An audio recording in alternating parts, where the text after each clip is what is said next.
What is up, everybody? We have a gigantic patch to go over. First of all, I wanted to say thank you to the Dual Force team. They did allow us to see these patch notes early to make content on them, so these are official patch notes, even though they are not live in-game yet. So I'm not lying to you guys. It's just... I just want to say thank you first for allowing us to make this content. But let's get into the changes. We got some big changes to both might and tactics, and we have a whole bunch of other awesome buffs. A whole bunch of cool stuff to see. Without further ado, let's start going through it. So the first two things that I'm sure everybody wanted to see was changes to Wonder Woman and Batman, and we did get them. Wonder Woman is staying a 2-charge leader, but she's going down from 4 power to 3, and instead of buffing the entire board 1 health, she will buff the recruit right in front of her by +1/+1. I think this is a much better change. The +1/+1 is something I had talked about to a single recruit, and bringing her down to 3 power feels a lot more in line with something like Harley. So I'm very curious to see how this plays out moving forward. I think that is a good change. It's not a kill Wonder Woman change, but it is a big enough change to bring her back in line. Next up, we've got Batman. No functional change to Batman. He's just dropping down 1 health. We mentioned on the podcast before that having these kinds of balance knobs are great, and Batman is getting nerfed in other ways indirectly through tactics, so just dropping his health by 1 could be a big deal. Next, we've got Flash, the leader, not the recruit. He is getting 2 additional health, which is great because Flash having like the least health when he was like the weakest leader as a whole feels a lot better. I still don't know if that's enough for him, but I think it is a pretty big buff for him in general. Lex, the leader, now everything stays the same, but instead of getting charged twice if you kill a friendly unit, it charges 3 times. Which means once you get Lex fully charged, theoretically they can draw cards every single turn if they are sacrificing a friendly unit.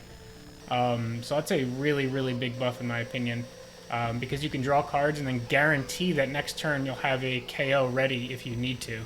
It also gives you kind of guaranteed parting shot synergy once that becomes more of a viable tactic for a deck, so that's really strong.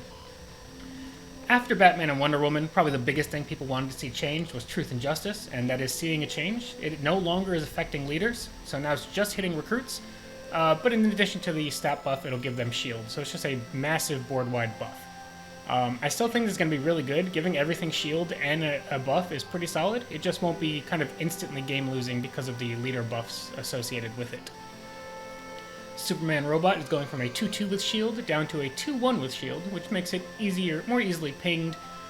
Or if Wonder Woman hits it and buffs it to a 3/2 now, it'll be much easier to remove in the early game. Superman Robot was one of the best early game recruits, super sticky, so that's pretty fair. Amazonian Bracers, I believe, was +4 health in Aura, so now they're going to +3 health in Aura. I didn't see this card a ton, but I thought it was an underplayed card, so I think that's a change that makes sense as well. Upgraded bandages. This was another thing that everybody was kind of talking about all the time. Now, instead of drawing a card, it gives them +1 max health. So they'll heal and get +1 health. Still good on your leaders, just does not give you an instant cycle. Much more fair.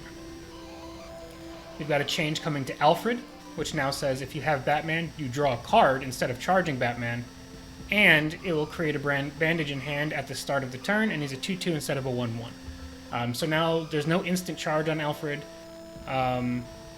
You don't get the bandage immediately. It has to survive until next turn. So Alfred's coming down quite a few pegs. I think he was the best leader charger in the game, and now he's going to probably be mid-tier. Commissioner Gordon, the card himself, is going from a 3/3 with evade to a 2/1 with evade. The squad car will remain the same, so now it's 5/4 in stats with 1 evade and 1 speed instead of 6/6. I think that is very fair. Commissioner Gordon was always overstated for what you were getting. Batman, the gold recruit, I believe? I don't know which one this is. I don't know if this is the silver or the gold.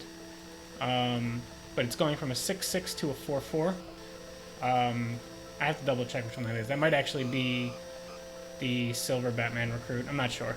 But one of the Batman recruits is going down 2/2. Batwing is losing 1 point of health. Just makes him a little bit easier to remove once you start kind of gadget stacking him.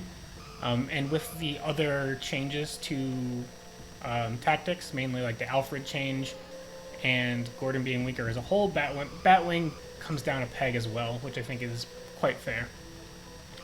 Next we've got Devil's Knight, which is give your recruits +2 power. I think that was... It used to be discard a card and give your recruits +2 power, or something like that. So that's coming in line a bit more. Some big changes coming up here. Man Bat going from a 3-2 to a 4-1 gets a premium aggressive stat line with speed, even though you have to replay it each turn. But also, being 4 attack means this now kind of becomes like an energy blast for Anarchy. I think that is underrated. For slower Anarchy decks, having this as like an energy blast that you can bring back to hand and then use it to go trade into a creature next turn, I think that's a really big change for Man Bat. He was already a pretty good card, and I think he's getting a lot better. Parasite is going from 1 damage to 2 damage, and he is going down to a 1-1 to start instead of a 2-2. Just makes him even better to start. On average, he should go up to a 5-5 instead of a 4-4, and then gets even better with firepower as you go. So Parasite getting a really big buff. Whack-A-Man gets a pretty decent buff as well. Went from 4 damage to a random recruit to 5 damage to a random recruit, which I think is quite fair, because Energy Blast was 4 damage to anything, and you targeted it, so it could hit leaders, and you got to pick. So Whack-A-Man getting 1 additional damage in exchange for it being random and not hitting recruits, I think is a very fair trade-off, and I quite agree with that change. Lightning Arc is a huge change. It was 2 damage to an enemy and 1 to each adjacent enemy. Now it is 5 damage to an enemy, including a leader's face, and then 1 damage to each adjacent enemy. So this got even better with firepower. This was a massive buff to Lightning Arc. I saw a lot of people talk about this as one of the weaker cards, and now I think it's going to be one of the stronger cards in Energy for sure. You might even drop Energy Blast for Lightning Arc, but I assume you're going to shove both into a deck because they're that good now. We got some Lantern changes. Chip is... you may pay a bronze to give Chip and a random Green Lantern in your hand +2/+1 and Aura, but that's not all. He was a 2-2, he's going down to a 1-1, but now he's free, which means if you have Chip on turn 1, you can play him for free, pay the bronze, get a 3-2 with Aura, and buff a Green Lantern in hand. So now Chip is like the ignition switch for getting your Green Lanterns going. Having a really strong turn 1 play that you can activate the Lantern's effect for starts that snowball early. That's a huge buff for Lanterns. Simon is getting changed to pay a bronze, and you can give Simon and a random Green Lantern +4 health. It used to be +3, and his stats have changed from a 3-2 to a 4-1, which means now if you pay Simon's cost, he'll be a 4-5, which you really need to get premium stats in exchange for paying that extra bronze, which I think the changes to Simon and Jessica are very big for the early game Lanterns.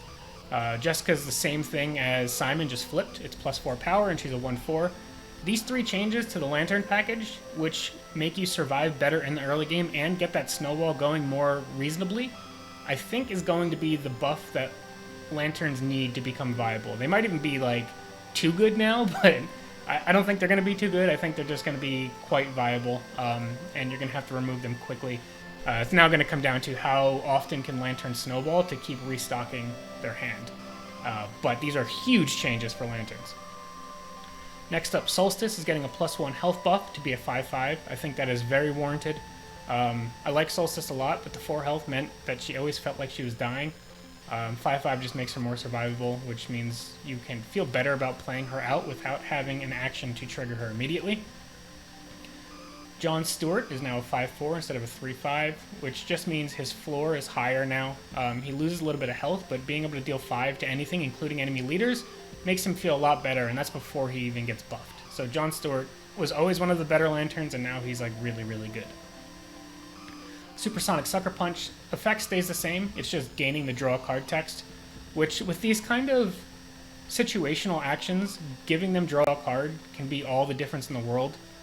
Something like Sonic Cannon, while not a great card, having a draw card is huge. Same with Utility Belt, that drawing a card is huge.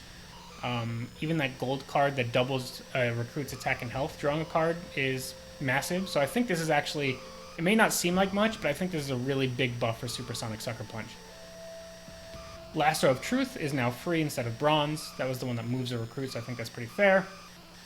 Metron gets +2 attack to be a 4-10. I always thought his stat line was a little weak. I know his ability is very strong, but he was always like too weak to really be worth defending. So I think that's a fair buff for Metron. Deimos, this is the Tyranny recruit that was a 2-2 that gives a recruit -1/-1. Now he's a 2-3, which means he fights a lot better after giving something a -1/-1.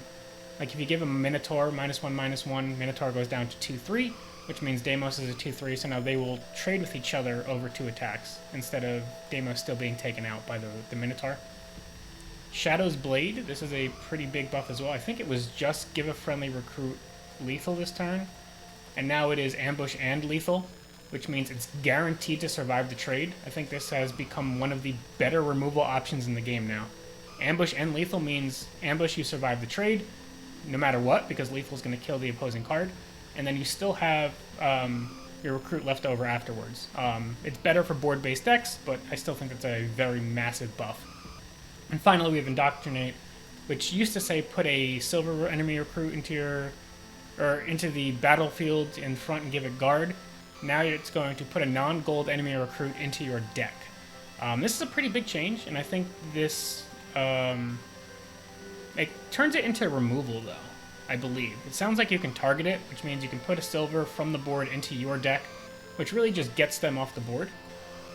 So now it went from like a high roll, I instantly win the game sometimes, to a pretty reliable removal option, and if it's a premium or high value recruit that you can get value out of, putting it into your deck isn't necessarily a bad thing. And if nothing else, you took it off the board and your opponent can't play it again, so that's a huge boon for you. The more I read it, at first I thought it was going to be pulling something random from their deck into your deck, which is obviously awful, but affecting something on the battlefield for this is a huge change and very, very strong. So overall, I think this is an incredible balance patch, and I cannot wait to get my hands on it tonight. Let me know what you guys think down below in the comment section. Did you think Might, Tactics, Batman, Wonder Woman all got hit enough? Too much? Fair?